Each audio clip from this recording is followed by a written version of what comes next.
It's been over 30 years since Goodfellas first exploded onto the screen, redefining the gangster film and turning its cast into legends. Ray Liotta, Joe Pesci, Robert De Niro, names that came to symbolize danger, charm, and brutal loyalty. But behind the slick editing and award-winning performances was a set brimming with secrets, silent rivalries, and moments even the most hardcore fans never saw. Now, decades later, the cast is finally opening up. From improvised lines that changed cinema forever to a final scene that was never supposed to happen, this is what the Goodfellas cast reveals that most fans never figured out. It's the line fans still quote decades later. Funny how? Funny like I'm a clown? I amuse you? But what most people never realized is that this legendary moment was never in the script. In fact, it wasn't even in the director's plan. That scene, tense and unnerving, where Joe Pesci's character Tommy DeVito turns a simple compliment into a ticking time bomb, was born entirely from a real-life encounter. And it almost never made the final cut. According to cast interviews years later, it all started during rehearsals when Pesci casually told Martin Scorsese about a time he had called a mobster funny at a bar, and how the room had turned ice cold. Scorsese's eyes lit up. He told Pesci and Ray Liotta to build a scene around it, entirely improvised, just the two of them. No script, no marks, just instincts. What followed was movie history. The cast and crew had no idea how far Pesci would go. Even Liotta, who looks terrified and confused in the scene, wasn't acting. That was real fear. I didn't know what Joe was going to do, Liotta admitted years later. He just kept going, and I was like, is this real? Is he messing with me? The laughter in the room, the tension, the way everything suddenly snaps back to normal. It wasn't choreographed. It was chaos in character. The crew reportedly didn't breathe for the full 3 minutes, but what fans never figured out was how much that one moment rewrote the rules of Goodfellas. That unscripted explosion became a cornerstone of the film's entire tone, unpredictable, dangerous, intimate. It wasn't just a performance, it was a window into the soul of a world built on hair-trigger emotions. After that scene, Scorsese began encouraging more improvisation, trusting his actors to inhabit their roles fully, dangerously, and sometimes uncomfortably. De Niro, famously method and meticulous, started tweaking his lines too, adjusting phrasing to mirror the mobsters he'd studied in real life. And Pesci, already immersed in DeVito's manic energy, gave himself permission to push even further. The cast would later admit that the set began to feel like a pressure cooker, where no one was ever quite sure where the line was anymore between acting and being. And it wasn't just that one scene. The diner scene where Jimmy Conway, De Niro, silently suspects something's wrong. That famous look, cold, calculating, wasn't scripted either. De Niro simply chose to not speak, letting his eyes do the killing. Even the timing of Liotta's nervous glance at the waitress was real, unplanned, caught in a single take. Scorsese loved it so much, he refused to shoot it again. What the fans never figured out is that Goodfellas wasn't a polished machine. It was a living organism, pulsing with raw energy, with actors constantly reacting in real time. There were no safety nets. There were no second takes for magic moments. And while audiences left theaters stunned by how real everything felt, few knew that's because much of it was. The tension, the confusion, the sudden violence, it was all captured with the risk of absolute spontaneity. It's why so many scenes still feel like they might explode at any second. Decades later, actors like Lorraine Bracco and Paul Sorvino would reveal that sometimes even they didn't know when scenes had officially ended. They'd stay in character, waiting, unsure if Scorsese had called cut. That discomfort, the blurring of fiction and reality, was exactly what Scorsese wanted, and that iconic funny how scene was the catalyst. It taught the entire cast that the script wasn't gospel, that the best scenes sometimes aren't written, they're discovered. And while most fans still marvel at the dialogue, the delivery, the electricity of it all, Few truly understand how close that moment came to never happening, and how once it did, it changed everything. What most fans of Goodfellas never realized, despite watching the film dozens of times, despite the chemistry on screen, despite the public praise, was that behind the curtain, two major cast members barely exchanged words once the director yelled, "Cut." While the performances burned with intensity, there was a quiet tension simmering beneath the surface. Not explosive, not tabloid-fueled, but cold, calculated, and unmistakable. It wasn't the kind of drama that made headlines. It was more dangerous than that. It was silent. The friction between Robert De Niro and Ray Liotta wasn't about ego in the way people expect. It wasn't screaming matches or trailer door slams. It was respect tangled up in intimidation. Liotta, then still early in his film career, was a relatively unknown actor stepping into the ring with heavyweights: De Niro, Pesci, Sorvino, and though De Niro had agreed to the project and supported Liotta's casting, his demeanor on set was distant, observant, cold, exacting. According to interviews, De Niro had a habit of staying completely in character, often choosing to sit alone in between takes, scribbling in notebooks, watching everything. Liotta, eager but insecure, found it impossible to break through the wall. "He didn't say much," Liotta admitted in a later interview. "I wasn't sure if he didn't like me or if he was just being Jimmy." But over time, the distance began to gnaw at him. During filming, Liotta tried several times to initiate conversation about scenes, about process, but De Niro would nod, grunt, or quietly walk away. Others on set noticed it too. "It was like they were circling each other," one crew member said, "but never getting close enough to touch." Joe Pesci, ever the firecracker, occasionally tried to lighten the mood, but the energy between Liotta and De Niro remained frozen. Martin Scorsese, when asked about it, said he thought the silence helped the film. There was this edge to their scenes, like one of them was constantly trying to prove something. That wasn't acting. That was real. What fans didn't figure out was that the very friction that made their performances electric also made their working relationship uncomfortable. De Niro, though never unkind, treated Liotta like an outsider, and in the world of Goodfellas, that hierarchy mattered. Jimmy Conway was always going to be a little above Henry Hill. The film worked because Liotta had something to prove, and maybe De Niro knew that. Maybe, by keeping his distance, he forced Liotta into the emotional isolation Henry Hill lived, with always surrounded, never truly accepted. Lorraine Bracco, who played Karen Hill, once said that she saw the struggle on Liotta's face every day. He was constantly asking himself if he belonged, and that fear, it's right there. In his eyes, in every scene, you can't fake that. But years later, when asked again about De Niro, Liotta didn't express bitterness. In fact, he seemed grateful. "I think that distance helped me. It kept me sharp. Maybe I was never supposed to feel comfortable around him. Maybe that's what made it work." What fans never saw were the in-between moments. Liotta watching from the shadows as De Niro rehearsed a scene over and over, obsessing over how to light a cigarette or when to glance at a watch. Or the way De Niro would step out of a room as soon as a shot wrapped without so much as a nod. But beneath it all was a mutual understanding, an unspoken agreement that their characters' tension wasn't a performance. It was survival. Dundas. The brutal, blood-soaked world of Goodfellas, warmth wasn't currency.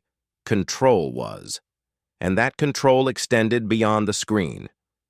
If you're loving these behind-the-scenes revelations, make sure to hit that like button, subscribe to the channel, and drop a comment below. Did you ever sense the real tension in Goodfellas scenes? We want to hear what moments stood out to you. Maybe you spotted what others missed. What's truly remarkable is that to this day, there are no known photos of De Niro and Liotta together off-set during the filming of Goodfellas. No smiles, no interviews side by side, no warm embraces at rap parties. It's as if they both knew the magic of their dynamic depended on distance. The cold edge in their scenes wasn't manufactured, it was lived. And while some fans might see that as unfortunate, true cinephiles understand. Sometimes the best performances come from the places where connection never quite lands, where silence speaks louder than dialogue. And in Goodfellas, that silence between Liotta and De Niro, it roared. As Goodfellas edged closer to production, the atmosphere on set began to blur between movie-making and something far more dangerous, something real. While most Hollywood gangster films borrowed from the mythos of organized crime, Goodfellas had something no other mob film dared to replicate: the presence of actual mobsters watching, whispering, and sometimes even interfering just a few feet from the camera. What most fans never figured out, what never made it into the press junkets or bonus DVD features, was that during several key moments of production, real-life associates of the Lucchese crime family, the very crew that inspired the film, were hovering near the edges of the set. Some of them had been friendly with Henry Hill himself, the former mobster turned FBI informant whose life the movie was based on. And when the word got out in certain New York circles that Scorsese was making a movie about Henry, it wasn't just the press that took interest. It was the people who had once trusted Hill with their secrets, their lives, and their silence. One day, while shooting a diner scene in Queens, a man no one recognized showed up near the production tents. Dressed in an unassuming black jacket, he stood quietly, arms folded, watching everything.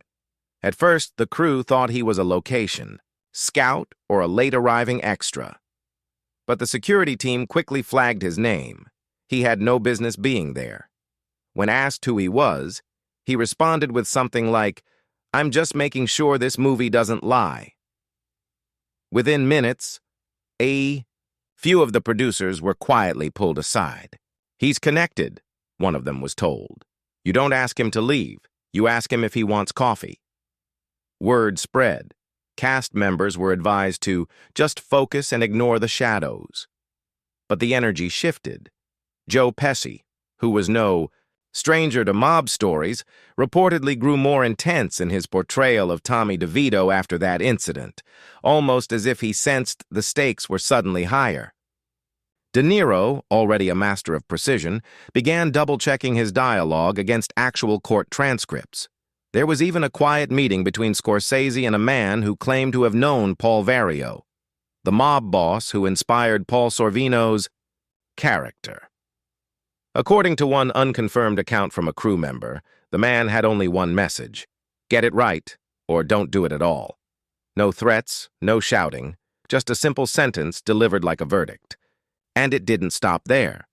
Henry Hill himself, then in witness protection, was still loosely in touch with the production. But what fans never knew is that Hill was terrified, not of the film exposing him, but of what it might reignite. "You have no idea who's still alive," he reportedly said in a hushed call to one of the consultants. "Some of these guys, they don't forget." That paranoia bled into the energy of the set. Everyone, from the script supervisor to the grips, worked under the weight of a strange, invisible pressure. It wasn't about box office numbers anymore. It was about survival, artistic and literal. The moment that brought it all to a head was during filming of the infamous Layla montage, the slow, almost poetic reveal of murdered mobsters across the city. Just hours before shooting began on one of the car trunk scenes, a note was anonymously delivered to set. On it was scrawled a message. That one didn't happen like that. No explanation, no signature, just that. The scene was altered, slightly, but no one ever admitted exactly why. Was it respect? Fear, artistic integrity? Maybe all three. And while Scorsese has always maintained full creative control, sources close to the production say that, for the first time in his career, he had to walk a line thinner than a razor's edge. The presence of real mobsters didn't just influence scenes, it haunted them, and it gave the film its ghostly authenticity. What the audience feels when they watch Goodfellas, that unsettling chill, that knowing dread, it isn't just editing or music. It's the shadow of reality hanging over every frame. The knowledge that somewhere, just off camera, someone who lived that life was watching, ready to speak, or ready to strike. To most fans, the ending of Goodfellas feels inevitable. Slow, sad descent into mundane reality as Henry Hill breaks the fourth wall, steps out of the gangster fantasy, and tells us the truth. He's just another nobody now. It's jarring, almost anticlimactic, and that was exactly the point. But what audiences never figured out, what was buried deep in production arguments and studio notes, was that this iconic final scene was almost cut entirely. Not reworked, cut. The fourth wall break with Ray Liotta talking directly into the camera was controversial from the beginning. Studio execs hated it. They felt it broke the immersion, that it made Henry too sympathetic, or worse, too smug. They worried it was too clever, too art house for a mainstream crime film. Scorsese, however, knew exactly what he was doing. He wasn't trying to shock the audience. He was trying to deliver a punchline to a joke no one wanted to hear. The entire film had been an opera of violence and charisma, and now the curtain was pulled back to reveal a man eating pasta with ketchup, living in anonymity, haunted not by his crimes, but by the loss of status. That, Scorsese argued, was the real tragedy. But Robert De Niro disagreed. Behind the scenes, De Niro, who had played the cold, calculating Jimmy Conway, felt that ending made Hill look too much like a victim. De Niro, ever the perfectionist, lobbied for a different ending, one that focused more on the fallout, the wreckage left behind by Henry's betrayal. He wanted a final moment where the consequences felt sharper, more permanent. In his version, Henry wouldn't look at the camera. He'd look out a window or sit alone in silence. Liotta, meanwhile, felt torn. He loved the speech. He loved the irony of it. But he respected De Niro too much to ignore his instincts. And for several days, during editing, there was serious talk of reshooting or trimming the scene altogether. Scorsese stood his ground. In fact, it was one of the few times during the production where he reportedly told everyone to back off. He wanted the monologue. He needed the monologue. And what fans never knew is that it was actually inspired by The Public Enemy, the 1931 gangster film that ends with James Cagney's lifeless body being dropped on a doorstep. Scorsese didn't want death for Henry. He wanted banishment, not from society, but from importance. That was the punishment. Henry Hill, the man who once walked through nightclubs like a king, now stood in line like everyone else, and the cherry on top, the final shot of Tommy DeVito, Joe Pesci, pointing a gun directly at the camera like a twisted wink, was Scorsese's last act of defiance. It was a nod to The Great Train Robbery, 1903, the first film to do it. A reminder that no matter how far we think we've come, violence, spectacle, and crime are still embedded in our cinematic DNA. That ending, the monologue, the gunshot, the fade to silence, was stitched together like a final confession.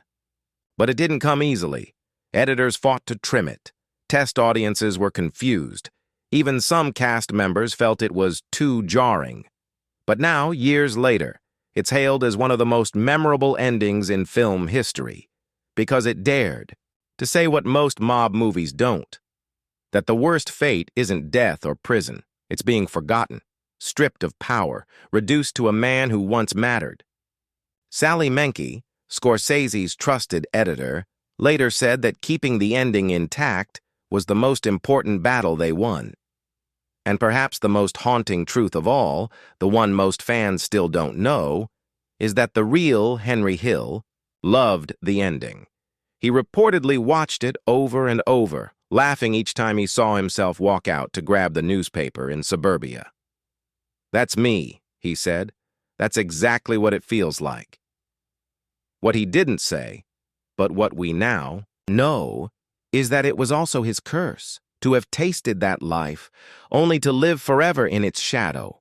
And that's the final truth the cast of Goodfellas finally reveals, not in interviews or behind-the-scenes reels, but in the quiet, subtle way they carried their characters. Because even as the credits roll, we're left with a question that no actor, no director, and no fan has ever fully answered. Was Henry Hill telling us the truth, or just another version of the con?